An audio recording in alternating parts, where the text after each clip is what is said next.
Alors je vous disais, il va y avoir du bruit. Au début, vous aviez prévu des festivités sur 3 jours avec un barbecue dimanche. Mais finalement, vous avez changé votre fusil d'épaule, ce sera que 2 jours. Pourquoi ? La météo nous y a contraints, puisque vous n'êtes pas sans savoir qu'il pleut pas mal ces jours-ci, et que même si dimanche la météo s'annonce plus clémente, en fait on n'aurait pas pu préparer correctement la scène, le terrain. Voilà. Donc on remettra ça pour les artistes qui étaient programmés dimanche, on remettra ça à une autre occasion un peu plus tard. Mais ça n'empêchera pas de faire la fête ce week-end. Quel programme justement concoctez-vous au public à la fois ce soir et puis demain ?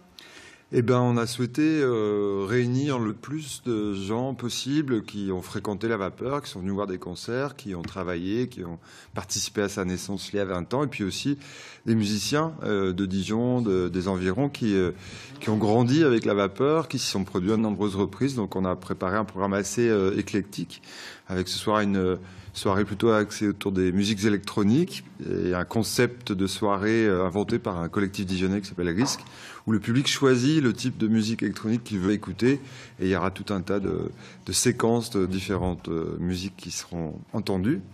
Et puis demain, une première partie le samedi après-midi autour des Journées du patrimoine. On a l'habitude d'ouvrir le lieu avec des visites commentées, avec des ateliers, avec tout un tas de choses.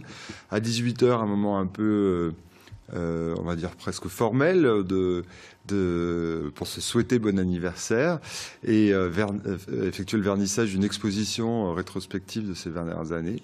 Et puis ensuite toute une soirée de concert avec là encore beaucoup de diversité, des groupes d'hier, d'aujourd'hui, certains qui se reforment pour l'occasion. Ça va être de la pop au rock, à l'afrobeat, ça va aller un peu dans tous les sens. Tous les goûts. Mais du coup, vous attendez combien de personnes ? Difficile à dire, puisque alors ce soir c'est payant, même si c'est un prix modique pour la soirée électronique, c'est 10 €, 5,50 € pour les étudiants qui ont la carte culture, et demain c'est gratuit. Donc par définition, on ne sait pas combien de personnes viendront, mais on a l'impression que ça intéresse quand même beaucoup de Dijonnais, et même sans doute au-delà. Alors, pour ceux qui ne connaîtraient pas bien la Vapeur, vous êtes une salle de concert. Vous avez obtenu le label Scène conventionnée de musique actuelle en 2012. Est-ce que ça a été un tournant dans la vie de la Vapeur ? Ça n'a pas été réellement un tournant, mais je pense que ça a été un moment important de reconnaissance justement de tout le parcours qui a pu être fait depuis presque 20 ans. Enfin, ça ne fait pas encore 20 ans. Mais en tous les cas, à la fois pour les pionniers qui se sont battus pour que cette salle existe et qui y ont cru dès le début, pour toutes les équipes qui se sont succédées ensuite pour faire évoluer et améliorer tout ce qui pouvait être proposé par la Vapeur. Donc c'est un peu une reconnaissance institutionnelle par l'État, mais c'est vrai que c'est aussi peut-être un peu une garantie de moyens dans des périodes où on sait que l'argent public est un petit peu rare. La Vapeur, c'est une salle de concert, mais ce sont également des studios de répétition à destination d'artistes amateurs ? Oui, c'est ça. Derrière une salle telle que la Vapeur, il y a tout un tas de missions d'intérêt général autour des musiques qui sont présentées, qui sont très très larges, les musiques populaires, à la fois à destination des musiciens, amateurs comme professionnels. Donc ça va des studios de répétition, mais aussi de travail, on va dire, particulier, avec du coaching, avec du temps de création sur les scènes, etc., en direction des artistes.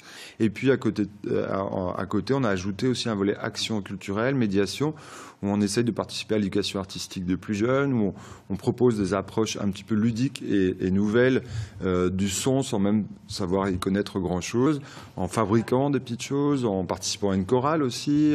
Voilà, il y a tout un tas de portes d'entrée possibles pour se familiariser avec les musiques qui sont présentes. Très rapidement, un nouveau chapitre va s'ouvrir puisque la Vapeur va fermer au printemps, c'est ça, pour des travaux qui ne devraient pas durer trop longtemps quand même pour les amateurs de musique.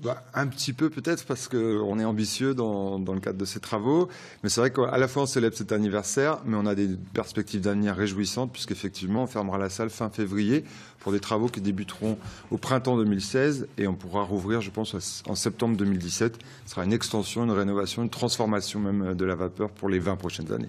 Eh bien, on l'espère. Merci beaucoup. Les 20 ans de la Vapeur, c'est à partir de ce soir et jusqu'à samedi. Joyeux anniversaire donc et programme détaillé à lire sur la page internet.